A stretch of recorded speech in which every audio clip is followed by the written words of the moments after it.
$75,000. That was what Ashton Merrill believed his wife of 6 years was worth. He slid the folder across the glass table of his lawyer's boardroom without looking at her. His mother, Dorinda, sat to his right with her reading glasses pushed up to her forehead and an expression she reserved for service staff who had made errors. Ashton's lead lawyer smiled the careful smile of a man who already knew which side had won. And somewhere down in the lobby of the building, on King Street West, according to the brief text, Ashton had sent 20 minutes earlier, Brielle Lund was waiting, wearing the rose gold bracelet he'd charged to the Merrill Holdings corporate account 3 weeks ago. Everyone in that room expected Maren Solberg to cry. She did not. Maren picked up the folder, opened it to the first page, and began reading. Not skimming, reading. Every clause, every line, every carefully worded condition. Ashton's jaw shifted. He had expected her to skip directly to the signature page. He had expected the particular desperate efficiency of someone who believed they had no other choice. She read for 4 minutes without speaking.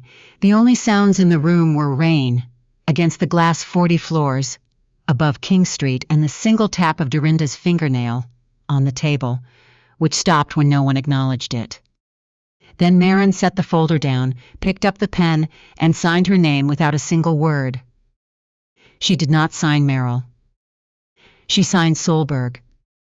If you're new here, welcome to Ivory Secrets. Please subscribe and follow this story all the way to the end. I promise you, it goes somewhere none of them saw coming. And drop a comment before you leave. Tell me what city you're watching from. I want to know how far this one travels. Now, let's go back to the beginning. Maren Solberg woke up at 5:47 that Thursday morning without an alarm. She lay still for 6 minutes in the guest room of the Rosed House. The guest room, because she had moved there 11 months ago when the pretending had become something close to physically exhausting, and Ashton had not once asked why. She lay in the gray early morning light and listened to the sound of the city barely beginning, and then she got up. She made her own coffee in the kitchen. She stood at the counter in her old gray robe and held the mug with both hands and looked out at the ravine behind the house, the birches still bare. In late March, the city sounds muffled under a sky that hadn't decided yet what it wanted to be. She had always loved this hour. The hour before the house stirred, the hour that belonged entirely to herself. She had made her decision 14 months ago, the night she found the messages on Ashton's phone while he was in the shower. She had not confronted him. She had not thrown anything. She had stood on the cold tile of the ensuite bathroom in her bare feet and read the conversation twice, and she had understood. With the particular quiet clarity that sometimes arrives after a very large feeling has passed through, that she had already known. She had known for longer than she had wanted to admit. She had spent the 14 months since getting her affairs in order, not her financial affairs. Those had never needed arranging, her personal ones. Her phone buzzed on the marble counter. She answered on the second ring. "Everything is ready," Tavish said.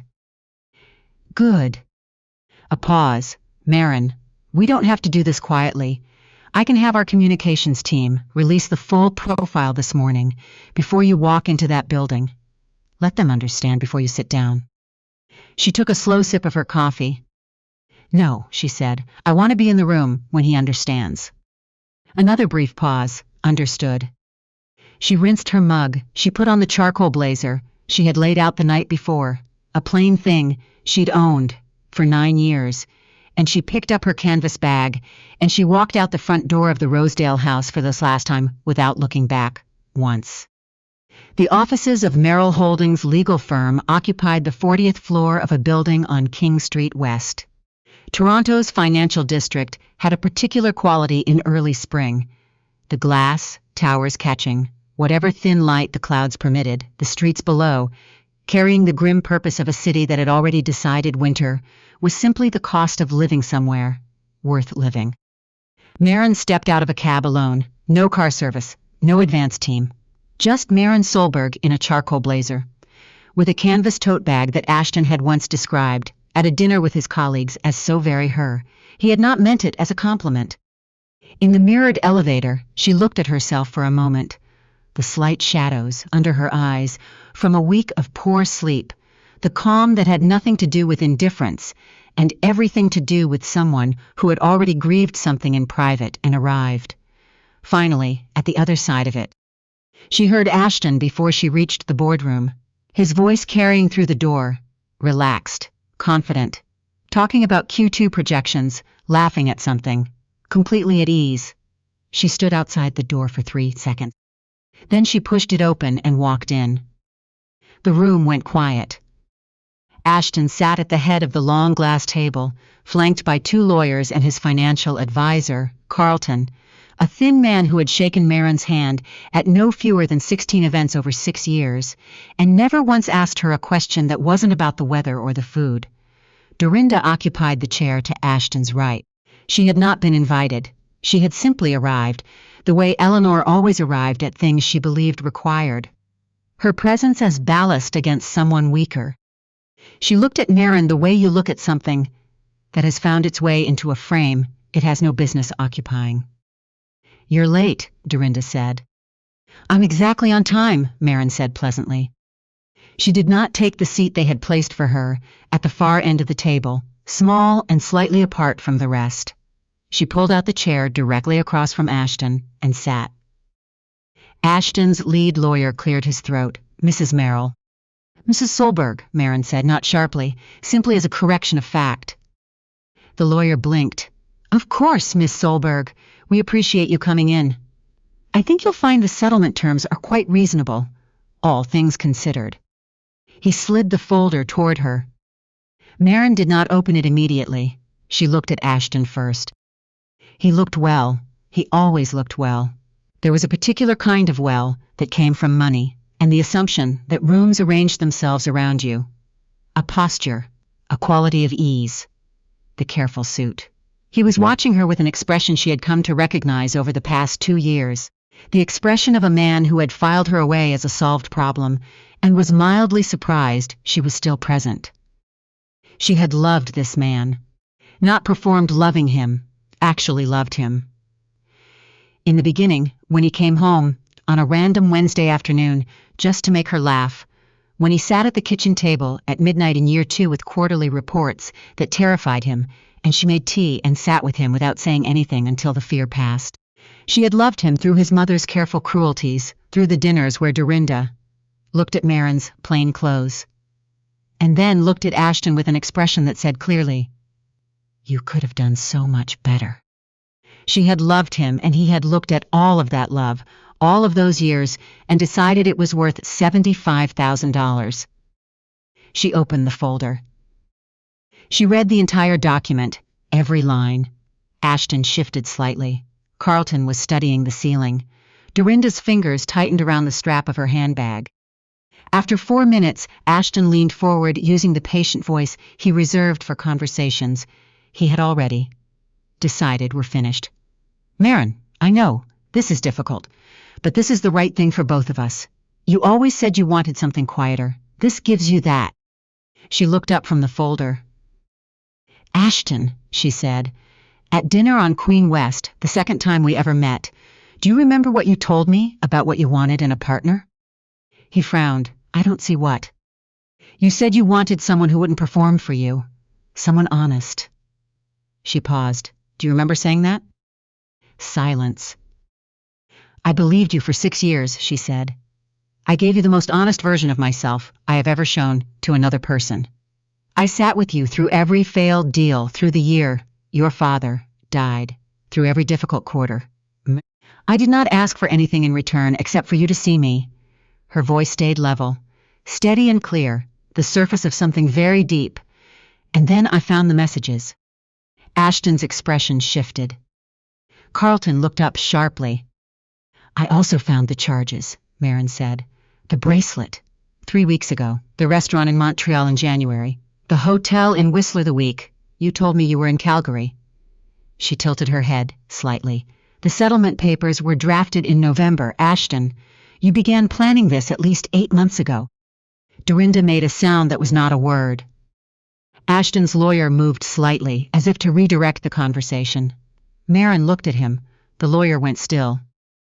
I am going to sign these papers, Maren said. I was always going to sign them. Not because you've given me permission to leave, because I am choosing to. She picked up the pen. She signed her name, Maren Solberg, clear and unhurried, taking exactly the space it required.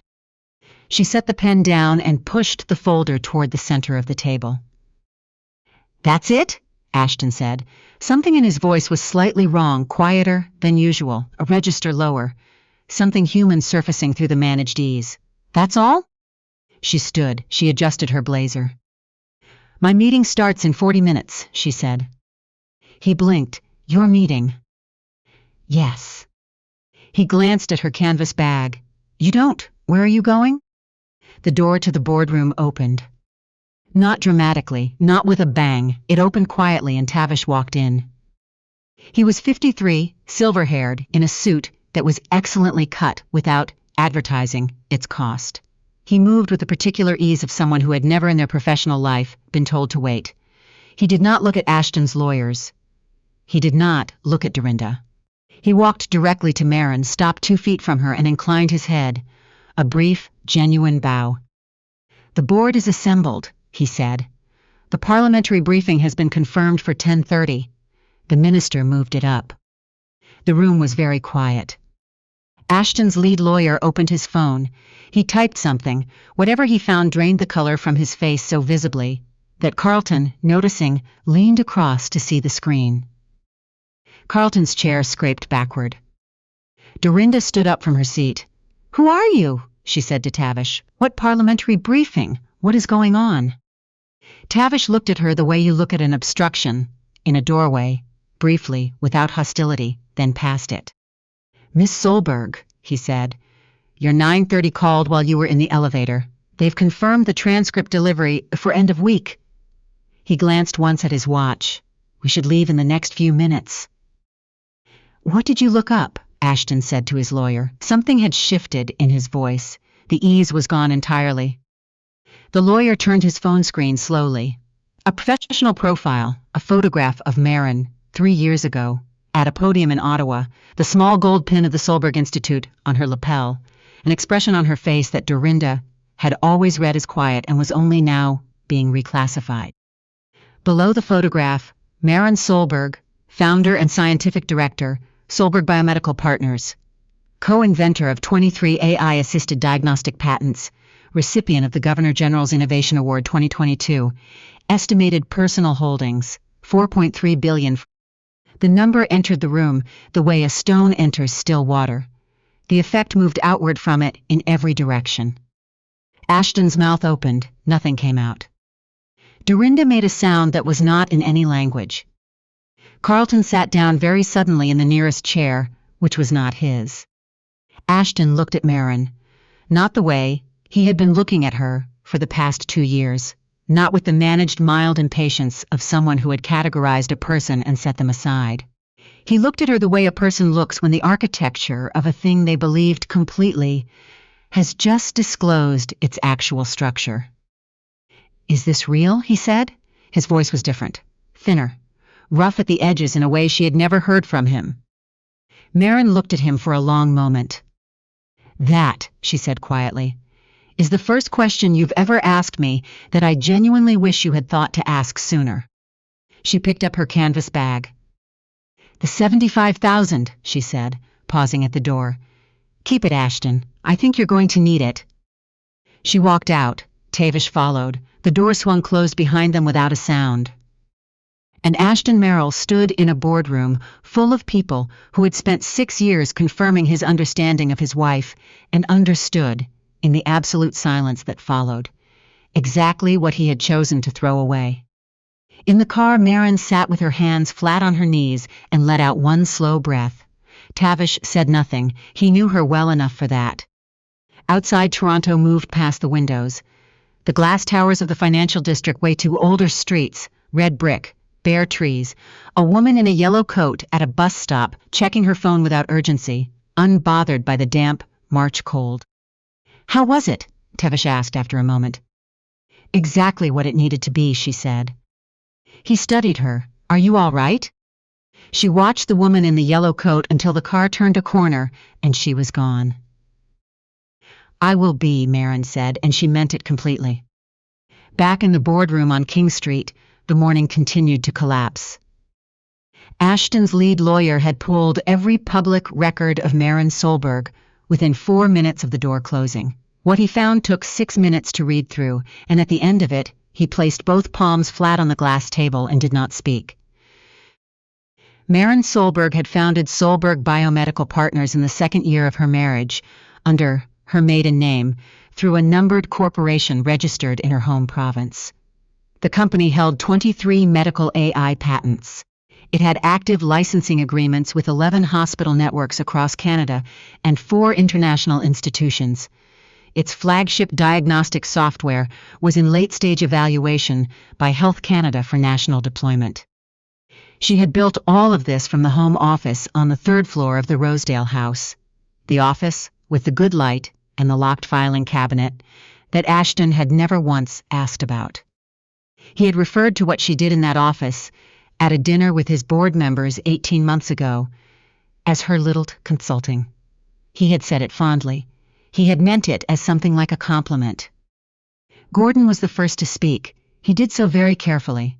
"Ashton, if the shares were held in her name throughout the marriage, the valuation alone would." "Don't," Ashton said. "The disclosure implications for Merrill Holdings." "I said don't." Silence. Dorinda had not moved from her chair. She was looking at the photograph on the lawyer's phone. Maren at the podium. The charcoal blazer.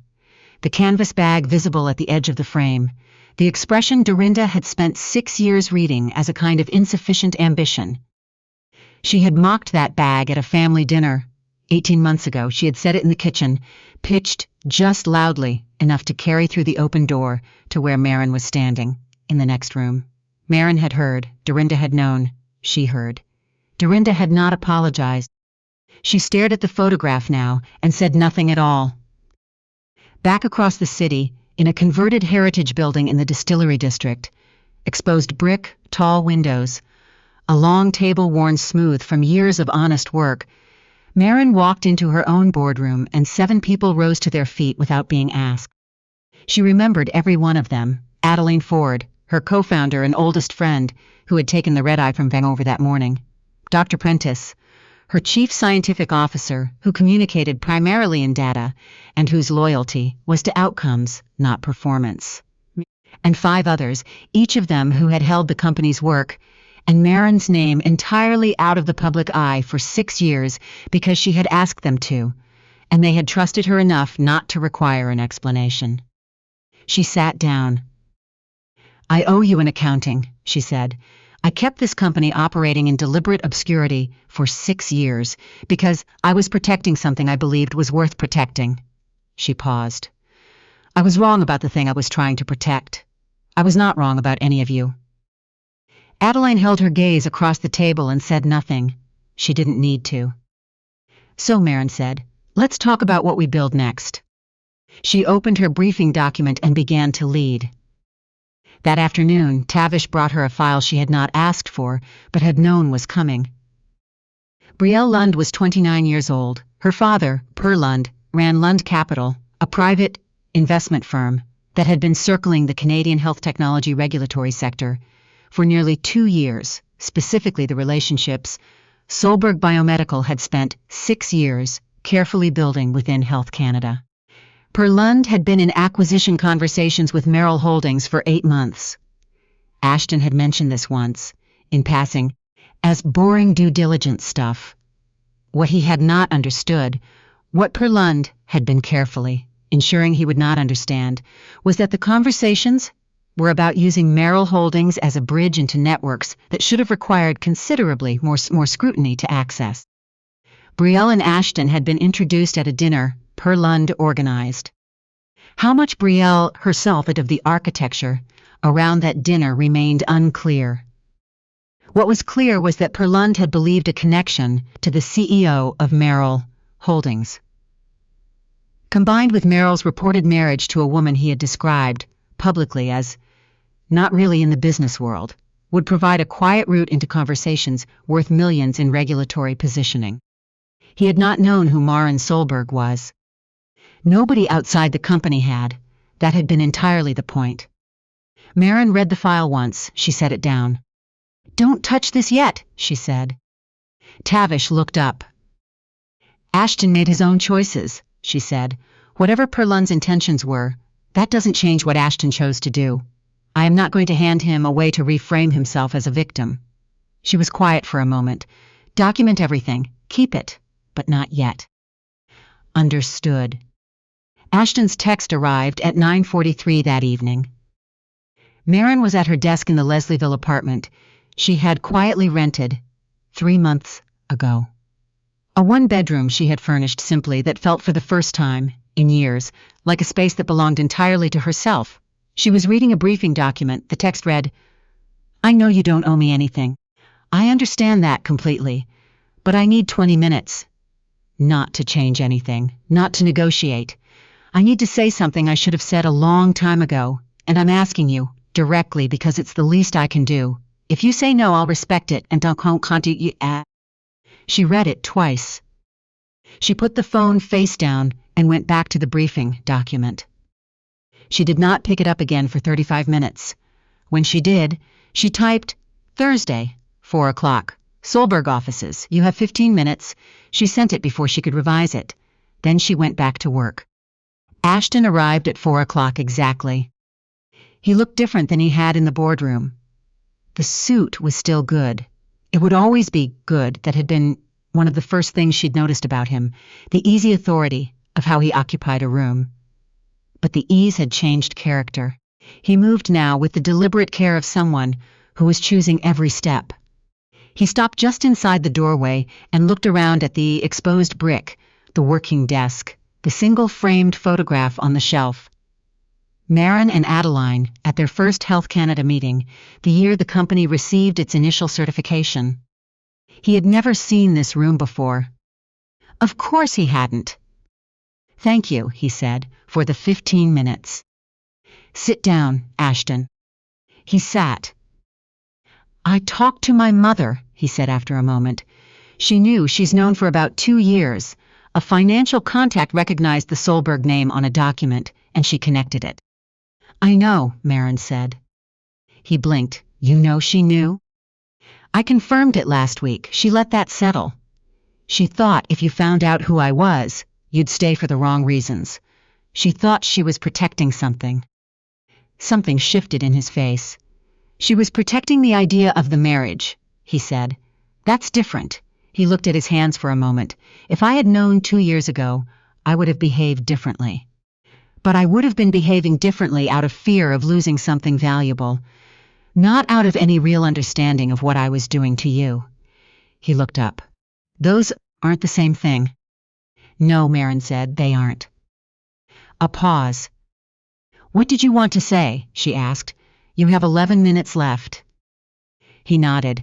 He looked at the surface of her desk, then back at her. "I told people you were unremarkable," he said. "I said it casually. The way you say things you believe are simply factual. My mother said it more deliberately. You know how she operates, and I let her, because somewhere along the way, I had decided it was accurate, that you were background. Solid, reliable, not the main event." His voice was flat with self-knowledge, the particular flatness of someone who has stopped managing how they sound. "I looked at someone who was quietly building something extraordinary, and I saw someone ordinary, because I wasn't paying attention." Maren said nothing. "And the worst part," he said, "the part I keep returning to, I knew something was wrong. Not what. Not who you actually were, but I knew you had stopped bringing me things. Somewhere in year 3 you stopped sharing things with me, and I noticed, and I told myself it was just how long marriages settle. I told myself that, and I did not ask." He paused. "I didn't ask because I didn't want to know the answer." The office was very quiet. "I'm sorry," Ashton said. "Not because of what's in the news.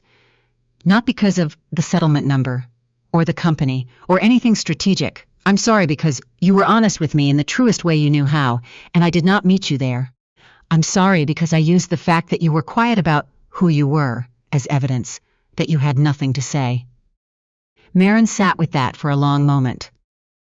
I believe you mean that, she said finally.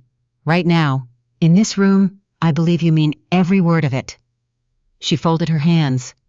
But Ashton, meaning something after it's too late is the same as it when it would have counted. You know that. I know, he said. I'm not saying it to punish you. I know that too. She stood, he stood. The company is going to be all right, she said. Not because of anything I do or don't do. Because you actually built something real there, underneath everything else. That was always true. She straightened her blazer. Cooperate with the board review. Be honest about the account charges. Don't try to manage the story. Just tell the truth and let it be what it is. He nodded. He picked up his jacket from the chair. At the doorway, he stopped. Without turning around, he said, The dinner on Queen West. When I told you, I didn't want someone who was performing. That was real. That was the most honest thing I said to you. Maren looked at his back. I know, she said quietly. That's exactly what made it so hard. He walked out. She stood in the center of her office and breathed. Once, twice. Outside, a streetcar ground along King Street. The light through the tall windows was going amber and soft, the particular Toronto light of late afternoon and early spring, the light that makes the city look briefly like it chose to be kind. She went back to her desk. She picked up her pen. She kept working. 2 weeks later, at the Canadian Technology and Innovation Forum in Ottawa, Maren Solberg stood at a podium in front of 1,100 people and said what she needed to say. She wore a white blazer, clean, direct. She wore her grandfather's old watch, which kept poor time, and which she had always worn because it was his. She did not read from notes. My mother used to tell me, she began, that the most dangerous thing a quiet person could do was mistake their own stillness for smallness. The room settled into silence. I built my company quietly, she said. I built it from a home office during a marriage in which I was considered, by most people in my husband's, to be the background element. The unremarkable one. She paused. I let that happen. Not because I was weak. Because I was trying to answer a question I had been carrying for years. Could I be loved as myself, before anyone knew what I was capable of? She looked out at the room. The answer, in that particular case, was no. Her voice did not waver, but that answer told me something important. It told me the question was wrong, because I had been framing love as something I needed to earn by making myself legible to someone else's expectations. And the only way out of that framing was to stop subtracting myself from my own life and simply be the full version of who I was, regardless of whether the room was ready. A sound moved through the audience, not applause, something more honest, recognition. Solberg Biomedical Partners, she said, is today announcing a partnership with 4 provincial health authorities to deploy our diagnostic AI framework in underserved communities across Northern Ontario, Manitoba, and British Columbia. The goal is to reduce diagnostic wait times in communities that have historically waited 3 to 4 times longer than urban centers for specialist access. She let that sit. This is not charity. This is the work of building something that lasts longer than any single person's ambition. The applause came then, full and immediate. She let it settle. I kept this work quiet for 6 years, she said, because I was protecting something I believed was worth protecting. I was wrong about the thing I was protecting. I was not wrong about the work. She put her hands on the podium. So I'm done being quiet about it, not because I have something to prove. Because the work needs doing, and I am exactly the right person to do it, and I have wasted enough time pretending otherwise. She stepped back from the microphone. 1,100 people rose to their feet. In the months that followed, the work moved fast and quietly, the way Maren had always preferred. The parliamentary briefing led to a federal advisory appointment. The diagnostic framework rolled out to 3 provinces. Adeline managed the policy side from Ottawa. Tavish, who had held the company steady through 6 years of deliberate invisibility, gave one interview, a single paragraph, in which he said only, Maren Solberg has always known exactly what she was building. The rest of us were fortunate enough to be in the room. Ashton cooperated fully with the board review. He was honest about the account charges in a way his lawyers had not recommended, and his chairman had not expected. He lost the CEO position, and then, slowly, over the following year, began building something smaller with a mentorship fund for first-generation entrepreneurs in Hamilton. Run without press releases, without announcements, without the careful optics of a public redemption. Just the quiet work of a person trying to understand who they actually were, once the performance stopped. Maren heard about it through a mutual contact. She thought about it briefly. She did not call him. She wished him well, in the private way you wish someone well, when you have fully closed the door between their life and yours. Then she went back to work. She kept the pen she had used to sign the divorce papers, a plain black pen, the kind that lives in office supply cups and goes unnoticed until someone needs it. She had taken it from the boardroom table without thinking and found it later in the pocket of her charcoal blazer. She put it in the top drawer of her desk at the Solberg offices, and she left it there. Not as a trophy. As a reminder of the specific morning she had stopped waiting for someone else's recognition in order to be entirely herself. She had been the most powerful person in that boardroom, by a margin that was almost absurd. She had walked out of it, carrying a canvas bag and wearing a 9-year-old blazer, and she had felt, stepping into the elevator, with the rain coming down against the glass, exactly and completely like herself. That was the thing worth keeping. Not the moment they finally saw her. The moment she stopped needing them to.